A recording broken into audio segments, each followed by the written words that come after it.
experiencia acerca de nuestra salida de campo hacia San Basilio de Palenque en el marco de nuestra asignatura de Sociología de la Educación. Bueno, inicialmente reconociendo, digamos, el contexto histórico que nos brindaron, vivir desde la experiencia, o más bien hacer un recorrido en la memoria de todos esos procesos que vive esta comunidad y que lo recuerda y que los mantiene vivos por medio de su cultura, por medio del arte, por medio de su lengua. Es un aspecto bastante interesante que vivimos en todo ese proceso, en todo el recorrido, porque reconocimos esa trascendencia histórica, porque es un pueblo que nace de un sentimiento, de unas prácticas de liberación, y que eso permite un desarrollo más que todo cultural y de libertad desde las ideas de Benco. Entonces es un aspecto bastante interesante de resaltar, pero más que eso es la forma en que se transmite la cultura y su historia por medio del arte urbano, con todo lo graffiti que vimos. Los murales, más que arte, prácticamente vivir el proceso de historia, de herencia, porque más que ver solamente diferentes dibujos, colores, es la representación viva de lo que es ser palenque, de lo que es ser palenquero. Es ver cómo la comunidad se transforma para mantener viva su tradición, cómo se organiza, cómo cohesiona y cómo hasta los más pequeños participan en este proceso. Algo interesante es, digamos, esa aclaración acerca de los ritos en materia fúnebre. El rito del lumbalú se nos vende de que es, digamos, una fiesta, de que es un proceso no tanto de duelo, sino una festividad. Y no, es precisamente una forma de recordar y también de despedir no solo a la persona física, sino su alma y la importancia de esta comunidad acerca del alma, porque nos decían de que una misma persona son tres: está el de la casa, está el de la calle y está, digamos, en todo ese recorrido que hacía en su vivencia, las casas que visitaba, etc. Y eso es lo que recopila el ritual del lumbalú. No es una festividad completa, sino que hay un duelo, pero también hay una resignificación de el alma es entregada hacia esa misma liberación. Entonces es algo muy interesante e importante a resaltar. No solamente mi percepción, sino la de la mayoría de los compañeros cuando nos contaban cómo se organizaban amorosamente.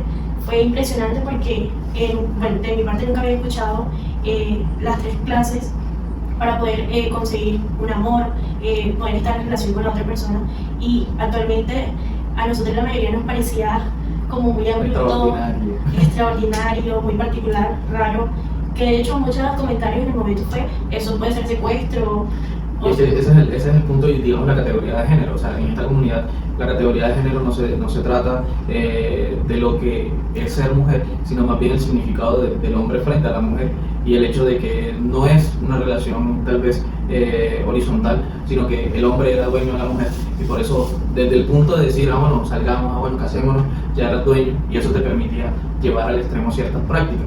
El jalamiento es algo completamente extraño, nunca lo había escuchado, y es precisamente porque sí, podríamos hablar de un secuestro, pero en esta comunidad era una forma de reclamar un mutuo acuerdo de que era esa relación amorosa. El entregamiento, vemos que entonces el padre, bien preciso hombre, también es dueño de esa mujer, y era quien disponía con quién se casaba, con quién no se casaba. Entonces el tema de género es dónde está la decisión, y me alegra que hoy por hoy mujeres hayan resignificado esa conciencia o ese pensamiento y estén llevando a cabo prácticas para una transformación desde el propio ser.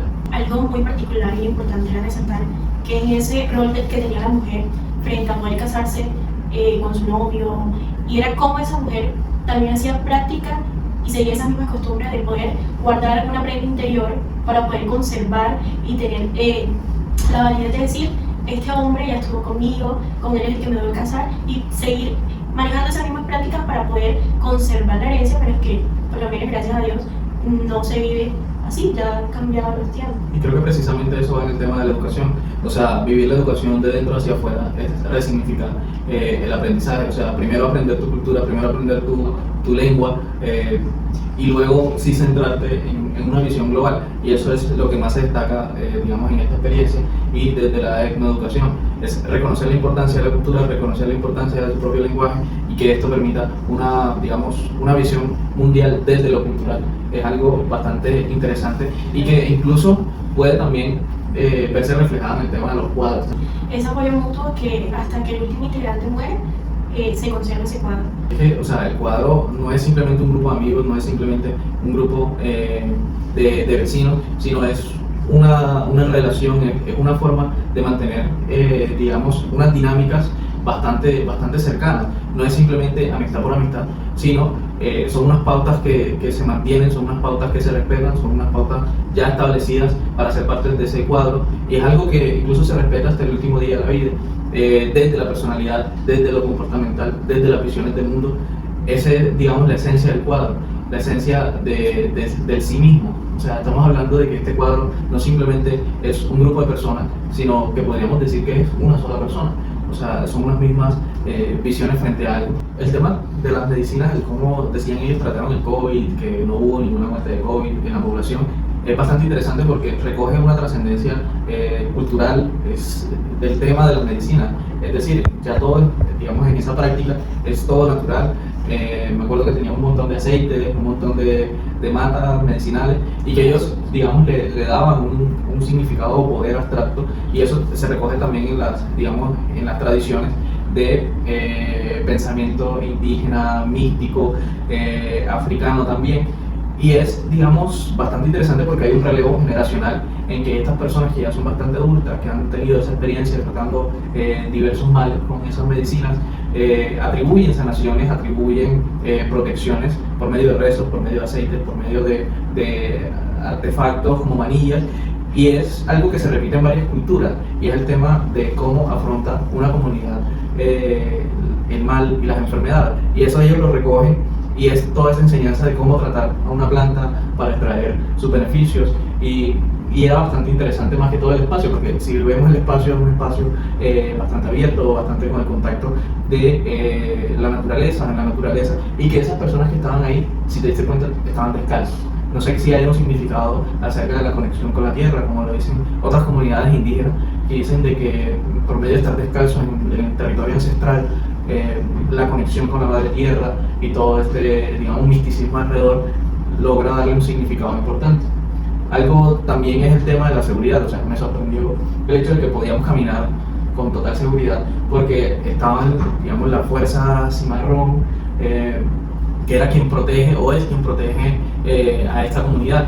Si vemos Cimarrón, según relatos, era como algo despectivo, algo que era como ofensivo, la forma en que el blanco se dirigía al negro de forma despectiva o como esclavo, y que luego de este pensamiento de liberación hay una resignificación de esa palabra y ya se vuelve símbolo de fuerza, símbolo de seguridad. De hecho es muy impresionante porque nuestro guía en ese momento, su padre era uno de los fundadores de esa estación, y algo muy impresionante es que, bueno, ellos estaban para proteger la comunidad, los actos, los rituales que se desarrollen en el espacio, pero algo muy importante de destacar es que no todo lo controla. Entonces, cuando ya esas fuerzas son mucho más mayores, se llama la autoridad de la policía, y quien viene a hacer todo este operativo.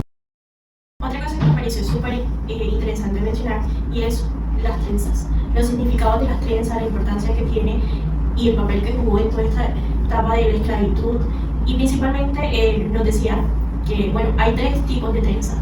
Una trenza que es como representa ese tipo de ánimo que tiene la persona, y que de hecho cuando nos dirigimos hacia el velorio era muy interesante porque ella nos decía: tienen que estar súper pendientes para ver cómo está el ánimo de las personas en ese espacio. Entonces ese era el primer tipo de trenzas, que de hecho servían mucho en esa época como para estar piropeando, coqueteando con los dueños de los esclavos, y también era una forma de facilitar, segundo tipo de trenza, semillas, comidas, hasta joyas.